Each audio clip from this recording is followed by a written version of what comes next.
बिस्मिल्लाहिर्रहमानिर्रहीम। अस्सलाम वालेकुम students, I hope you all are fine. So students, आज unit 5 physical states of matter की जो हम टॉपिक स्टडी करेंगे वो है टेस्ट योर सेल्फ 5.3।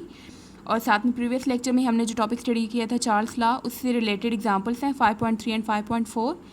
और एक छोटा सा टॉपिक है physical states of matter and role of intermolecular force, ये आज हम करेंगे। So take out your books and open page number 82। यहाँ पे एग्जाम्पल 5.3 मेंशन है। स्टेटमेंट है, a sample of oxygen gas has a volume of 250 cm³ at -30 degree centigrade. कि हमारे पास ऑक्सीजन गैस का एक सैम्पल है और उसका वॉल्यूम 30 डिग्री सेंटीग्रेड टेम्परेचर पर उसका वॉल्यूम आ रहा है 250 cm³। If the gas is allowed to expand up to 700 cm³, gas को एक्सपेंड किया गया है और इसका वॉल्यूम हो गया है 700 at constant pressure, find out it's final temperature. तो इसका हमने फाइनल टेम्परेचर फाइंड आउट करना है और प्रेशर यहाँ पे कांस्टेंट है। तो ये जो वॉल्यूम है 250 cm³, इसको हम V1 ले लेंगे और ये जो टेम्परेचर गिवन है इनिशियल इसको T1 टेम्परेचर कह देंगे। ये वॉल्यूम जो चेंज आया इसको V2 कह देंगे और फाइनल टेम्परेचर T2 हमने फाइंड आउट करना है। और एक बात अपने माइंड में रखनी है कि चार्ल्स लॉ जो है उसमें हम टेम्परेचर केल्विन में लेते हैं। तो यहाँ पे जो टेम्परेचर गिवन है ये है डिग्री सेंटीग्रेड में, तो इसको कन्वर्ट करना हो अगर केल्विन में, सेल्सियस में जो भी टेम्परेचर गिवन हो सेल्सियस या सेंटीग्रेड, उसको केल्विन में आपने अगर कन्वर्ट करना है तो उस वैल्यू में आपने 273 प्लस करना है। तो इस वैल्यू में हम इस -30 में हम प्लस करेंगे 273, तो ये क्या होगा माइनस प्लस माइनस होगी ये वैल्यू। 273 में से आप 30 माइनस करेंगे तो ये आता है 243। बड़ी वैल्यू इन दोनों में से 273 जिसके साथ जो साइन है वो प्लस साइन है, तो इसलिए फाइनल वैल्यू भी प्लस में होगी, पॉजिटिव होगी। और यहाँ पे अब यूनिट जो आप डालेंगे वो होगा के, केल्विन। वॉल्यूम का आप यूनिट cm³ भी रखेंगे। सो यहाँ पे जो हम इक्वेशन यूज़ करेंगे वो चार्ल्स लॉ वाली इक्वेशन यूज़ करेंगे, V1/T1 is equals to V2/T2। इसमें से आपने फाइंड क्या करनी है, वैल्यू T2 फाइंड करनी है। तो इसको आप क्या करेंगे, इस वैल्यू ये यहाँ पे नीचे है डिवाइड हो रही है, तो ये इसको जब दूसरी साइड पे ले जाएंगे तो ये ऊपर जाके मल्टीप्लाई हो जाएगी और ये वैल्यू जब इस तरफ आएगी तो इसका रेसिप्रोकल हो जाएगा। तो ये क्या हो जाएगा, T2 इस तरफ आ जाएगा तो ये आ जाएगा T2 और इस वैल्यू को हम इस तरफ ले आएंगे तो यहाँ पे V2 ऑलरेडी प्रेजेंट था और वो जो ये वाली वैल्यू इस तरफ लाएंगे तो इसका रेसिप्रोकल लेंगे हम, ये हो जाएगा T1/V1। क्यों हुआ ऐसा, क्योंकि V1 यहाँ पे ऊपर था मल्टीप्लाई हो रहा था, इस तरफ आएगा तो नीचे डिवाइड होगा। T1 यहाँ पे डिवाइड हो रहा था, इस तरफ आएगा तो मल्टीप्लाई होगा। तो इसको अगर हम कंबाइन करके लिखें ये हो जाएगा V2 T1 divided by V1। अब इसमें ये इन तीनों वैल्यूज़ जो टर्म्स हैं इनकी वैल्यूज़ गिवन है। V2 की भी वैल्यू क्वेश्चन में गिवन है, T1 की भी गिवन है 243 और V1 की भी गिवन है 250 cm³। ये सब वैल्यूज़ जब पुट करेंगे तो पहले हम ऊपर वाली वैल्यूज़ को मल्टीप्लाई करके आंसर निकालेंगे और उसको 250 से डिवाइड करेंगे तो ये T2 टेम्परेचर आएगा और इसका आपने यूनिट केल्विन में ही लेना है। सो यहाँ पे जो एक्सपेंशन आई है गैस में, it occurs due to increasing temperature. Temperature increase हुआ है इसलिए गैस एक्सपेंड की है। Then come to page number 83, example 5.4। A sample of hydrogen gas occupies a volume 160 cm³ at 30 degree centigrade. कि हमारे पास सैम्पल है हाइड्रोजन गैस का और उसने जो वॉल्यूम उसने ऑक्यूपाई किया वो है 160 cm³ और इस टाइम इसका टेम्परेचर है 30 डिग्री सेंटीग्रेड। तो इस वॉल्यूम को हम V1 कंसिडर करेंगे और इस टेम्परेचर को T1 कंसिडर करेंगे। अगेन यहाँ पे सेल्सियस में टेम्परेचर, इसको केल्विन में कन्वर्ट करने के लिए 30 में हम प्लस 273 करेंगे तो ये वैल्यू आती है 303 केल्विन। आगे क्या गिवन है, if its temperature is raise to 100, temperature इसका रेज किए 100 आ गया तो ये T2 होगा 100। इसको केल्विन में कन्वर्ट करने के लिए अगेन आप 100 में 273 ऐड करेंगे तो ये होगा 373। Now calculate what will be its volume if the pressure remains constant. Calculate हमने करना है इसका फाइनल वॉल्यूम, टेम्परेचर जो है ओवरऑल कांस्टेंट रहेगा तो V2 हमने यहाँ पे कैलकुलेट करना है। अगेन सेम एक्सप्रेशन यूज़ करेंगे। इसमें से हमने अब जो टर्म फाइंड आउट करनी है वो ये है V2, तो V2 को इधर ही रहने देंगे, T2 को उस साइड पे जाके हम मल्टीप्लाई कर देंगे तो ये फाइनल इक्वेशन आएगी इसमें V1 T2/T1। इस एक्सप्रेशन में हम अब वैल्यूज़ पुट करेंगे V1 T2 और T1 की जो यहाँ पे क्वेश्चन में गिवन है। ये वैल्यूज़ यहाँ पे पुट करेंगे, पहले ऊपर वाली दोनों टर्म्स को मल्टीप्लाई करेंगे, जो आंसर आएगा उसको 303 से डिवाइड करेंगे तो ये फाइनल वॉल्यूम आएगा। अब यहाँ पे भी आपने यूनिट वही लेना है जो V1 का है। V1 cm³ में था तो इसलिए V2 भी cm³ में हुआ। सो volume of the gas has increase by raising the temperature. तो टेम्परेचर इंक्रीज़ करने की वजह से वॉल्यूम भी क्या हो गया, इंक्रीज़ हो गया। पहले वॉल्यूम 160 था, अब 196 हो गया। Now come to test yourself 5.3। Question number 1 is which variables are kept constant in Charles law. Charles law में कौन सा वेरिएबल कांस्टेंट रखा था? तो चार्ल्स लॉ ने रिलेशनशिप स्टडी किया था वॉल्यूम और टेम्परेचर का, और उसने प्रेशर को कांस्टेंट लिया था। तो इस क्वेश्चन का आप आंसर लिखेंगे प्रेशर इज़, और आगे से क्वेश्चन से ये लिखेंगे आप kept constant in Charles law. So the answer is pressure is kept constant in Charles law. Question number 2 is why volume of a gas decreases with increase of pressure?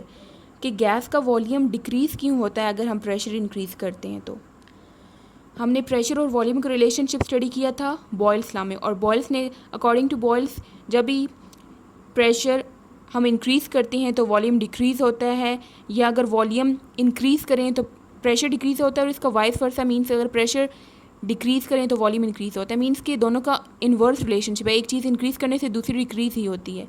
So volume of a gas decreases with increase of pressure because volume and pressure are inversely proportional to each other. क्योंकि दोनों inverse relationship है इनका, इसलिए ऐसा आएगा result. Question number 3 is what is absolute zero? तो इसका answer page number 81 पे है। पेज नंबर 81 पे यहाँ से स्टार्ट से लेके यहाँ तक ये इसका आंसर है। टेस्ट योर सेल्फ का क्वेश्चन नंबर 3, यहाँ से यहाँ तक इसका आंसर है। Question number 4 is does kelvin scale show a negative temperature? कि क्या केल्विन स्केल में नेगेटिव टेम्परेचर शो होता है?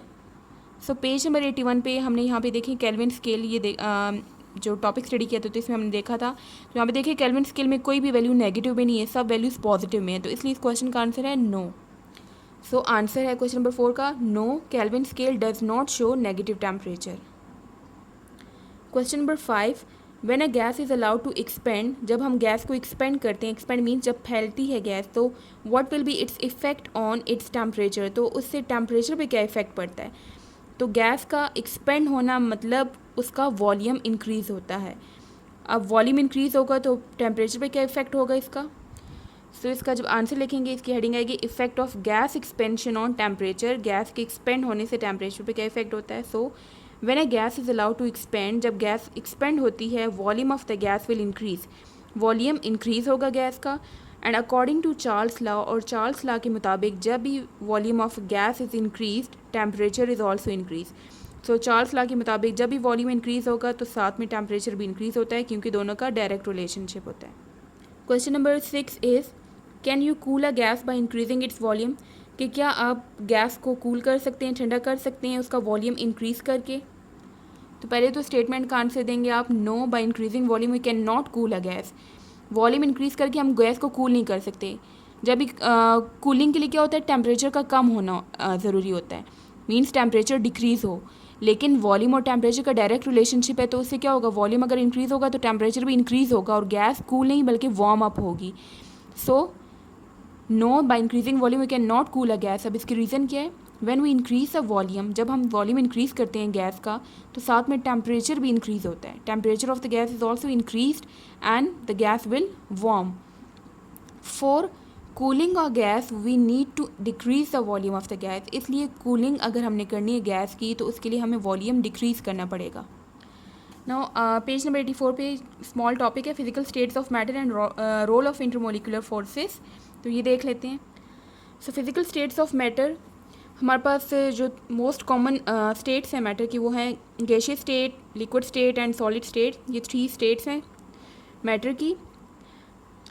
इनमें अगर हम इंटरमोलिकुलर फोर्सेस देखें, इंटरमोलिकुलर फोर्सेस का मतलब होता है वो फोर्सेस जो कि मॉलिक्यूल्स के बीच में होती हैं, मॉलिक्यूल्स को एक दूसरे के क्लोज रखती हैं, अट्रैक्ट करती। सो गैसियस स्टेट में पहले देखते हैं कि इंटरमोलिकुलर फोर्सेस कैसी होती हैं। सो गैस में अगर आप देखें तो मॉलिक्यूल्स क्या होती हैं, they are far apart. Gas molecules एक दूसरे से दूर होते हैं, डिस्टेंस उनका ज़्यादा होता है क्योंकि वो रैंडम मोशन में होते हैं, एक प्लेस से दूसरी प्लेस तक रैंडमली मूव कर रहे होते हैं, कंटिन्यूस मोशन में होते हैं। इस वजह से उनके बीच में जो डिस्टेंस होता है वह ज़्यादा होता है, दे आर फार अपार्ट, एक दूसरे से दूर होते हैं मॉलिक्यूल्स। अब जब मॉलिक्यूल्स दूर होंगे तो उनके बीच में अट्रैक्शन कम होगी, दैट्स वाई गैसियस स्टेट में वीक इंटरमोलिकुलर फोर्सेस होती हैं। मतलब मॉलिक्यूल्स के बीच में जो फोर्सेस होती हैं वो वीक होती हैं, ज़्यादा अट्रैक्शन नहीं होती। लेकिन अगर लिक्विड स्टेट अगर देखें हम comparative to gaseous state, gaseous state से अगर कंपैरिजन इसका हम करें तो इसके मॉलिक्यूल्स क्लोजर होते हैं एज़ कम्पेयर टू गैसेस, जिसकी वजह से जो इंटरमोलिकुलर फोर्सेस होती हैं वो स्ट्रॉन्ग होती हैं। और स्ट्रॉन्ग फोर्सेस होने की वजह से ये फोर्सेस फिजिकल प्रॉपर्टीज़ पे भी अफेक्ट करती हैं, like diffusion, evaporation. Vapour pressure, boiling point, ये वो प्रॉपर्टीज़ हैं। ये जो प्रॉपर्टीज़ है फिज़िकल प्रॉपर्टीज़, ये डिपेंड करती है इंटरमोलिकुलर फोर्सेस पे। अगर मॉलिक्यूल्स के बीच में फोर्सेस स्ट्रॉन्गर हैं तो वो अफेक्ट करती हैं डिफ्यूजन, एवापोरेशन, वेपर प्रेशर और बॉइलिंग पॉइंट्स को। ये प्रॉपर्टीज़ हम वन बाय वन स्टडी करेंगे नेक्स्ट लेक्चर्स में अपनी। सो ओवरऑल अगर हम गैसीय स्टेट और लिक्विड स्टेट का कंपैरिजन करें तो गैसीय स्टेट में मॉलिक्यूल्स एक दूसरे से दूर होते हैं और वीक फोर्सेस होती हैं। लिक्विड स्टेट में मॉलिक्यूल्स गैसीय से कंपैरेटिवली क्लोज होते हैं और इनकी स्ट्रॉन्ग फोर्सेस होती हैं। लेकिन सॉलिड स्टेट में क्या होता है, molecules are much closer, molecules बहुत ज़्यादा क्लोज होती हैं। सॉलिड स्टेट जो ठोस चीज़ें होती हैं उनको कहते हैं। इसमें क्या होते हैं, मॉलिक्यूल्स बहुत क्लोज होते हैं, इतने क्लोज होते हैं कि दे लुक मोशनलेस, लाइक ऐसा अपीयर होता है जैसे कि वो मूव नहीं कर पाते पार्टिकल्स इसके। सो सॉलिड स्टेट में जो मॉलिक्यूल्स हैं they are much closer as compare to liquid and gaseous state.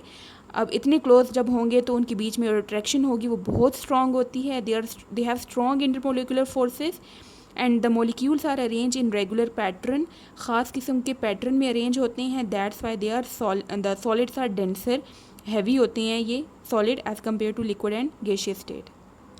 So open page number 84 of your text book.